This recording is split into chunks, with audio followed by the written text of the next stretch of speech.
There's decisions in life that we make that affect our life and even affect how we interact with others and how we relate to ourselves. And one of these decisions that I made was giving up alcohol. It's not been a recent decision. It's probably been about, I would say probably more 4 to 3. I can't actually there was no date that I went, today is the day sort of thing, I'll give up alcohol.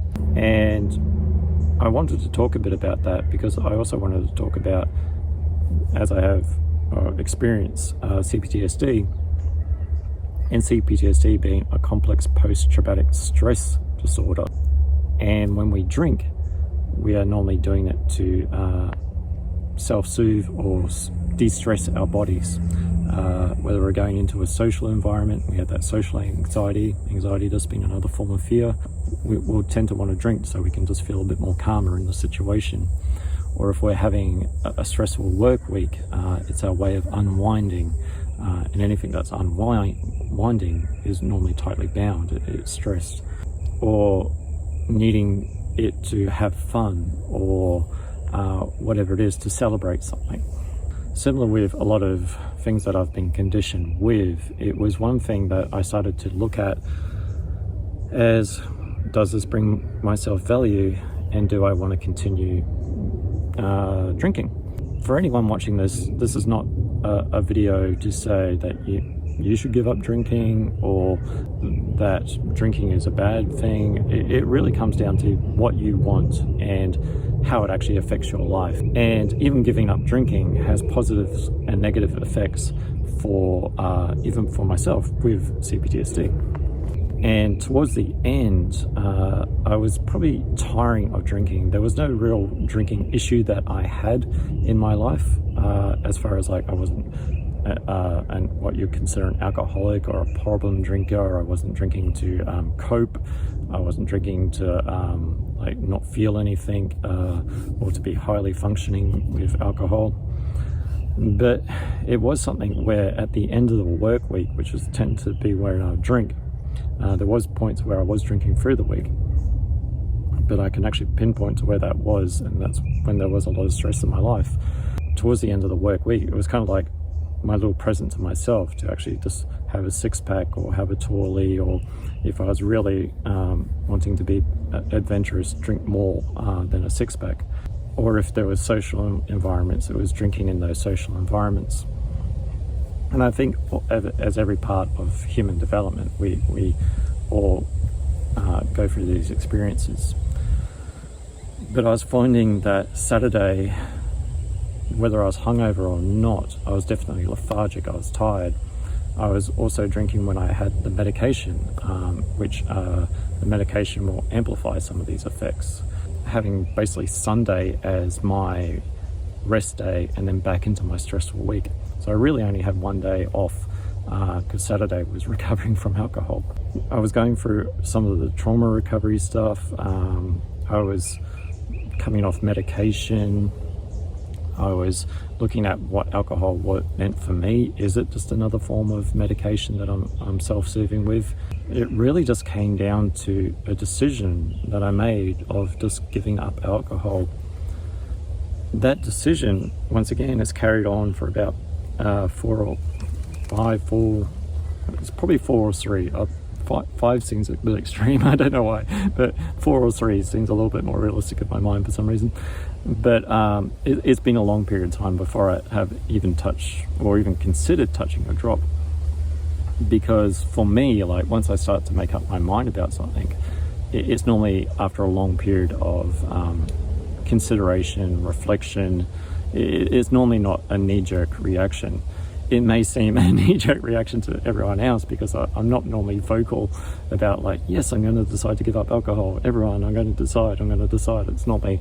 I'll inwardly or reflect on a lot of things, and then I make that decision. And it could seem very extreme or knee-jerk reaction to everyone else, but there's normally a lot of thought that goes into it. Was married at the time, so that's when I did make the decision, and I continued on that even post the marriage, and like never touched a drop. It's like, and once again, I'm not medicated. So probably the positives I could say is that I have more energy, have more focus. I was into more things. I was a little bit more energy and definitely clarity of thought, which definitely, after years of medication, which leaves you very hazy, to the point where even you don't know if you've taken your medication because you're so hazy. It was good to actually be in touch with my body and in touch with my thoughts continuously. Although sometimes I do feel like I need a break from myself. It also, I guess, got me more introspective in a way. It's like I started to consider a lot of my own self. I started to consider my environment with other people, and how I interact. So it probably lifted a bit of haze or a bit of cloud or a bit of hungoverness, to actually get a bit more focus inwardly. Of course, similarly to what I've said about medication, is that even if like you get, like for myself that was misdiagnosed, and you get the diagnosis of CPTSD and you come off the medication, and I was under the doctor's guidance on that sort of thing, I just didn't go cold turkey. You're now dealing with the trauma without medication, so how your body responds, where it constricts, and like you're now dealing with the emotions that you weren't quite aware of because you're just in that haze. You're now dealing with that in real time, and if you're not drinking, which can be a form of self-medication in a way, you also don't have that outlet.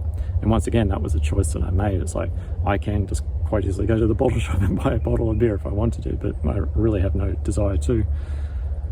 You do become more in touch with your body, but you also become in touch more with those experiences that have happened to me, those traumatic experiences. That's where it does feel like you need a bit of a break from yourself, or those intense feelings can get very intense, or intention sort of thing. You get a lot of intense feelings in the body. So that's where knowing how to discharge this from the body, and even starting to get a bit of body awareness, or a little bit of emotional intelligence of like, okay, my hips, my psoas muscles, my fight, flight, freeze muscles that would mobilize me to escape danger, they're activating. I'm not aware that I've got a trigger at the moment, but my body is activating to something. So it's becoming in tune with that, because otherwise, if I was constantly in a daze, I don't get that awareness, and with that awareness becomes more of an education about my body, where similar when I was misdiagnosed with absence seizures, which turned out to be dissociation, I'm now more associating with my experiences. I'm more associating with my body. So how I can actually navigate myself when I come up against obstacles, how I can go a bit more with that flow. There are those positives and negatives. There is how you actually deal with your emotions when you are now exposed to, I guess, the rawness of it. And also there is a social environment where it really comes down to how others perceive you and how you actually feel, or even give a damn in a way, of how others perceive you in that social environment. Because like I live in Australia, and drinking is part of the culture in a way. A lot of social environments are around drinking sort of thing, sporting environments, catching up with mates and all that. But I mean, not that long ago, I caught up with an old friend, and I chose to meet at a pub that we actually had a lot of good memories in. And we went there, he had a beer, I had like a soda drink sort of thing. It was all good.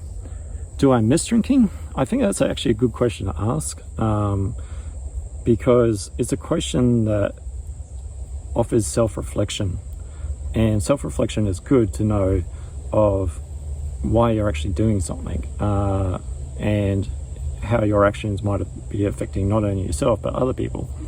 So to answer that question, I actually got asked once by a support worker, do you miss drinking? And I think my answer was, it's hard to miss something that you actually don't think about.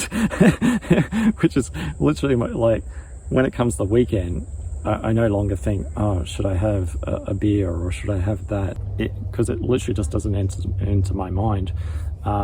It's one of those things that once I make my mind up, I've made all the back decisions of why I want to do something, and then I do it. So I've already put the pre-thought into it, and now it's just living it naturally. I don't miss it. Probably the only concern that I have is that engaging in a social environment, because I'm also vegetarian.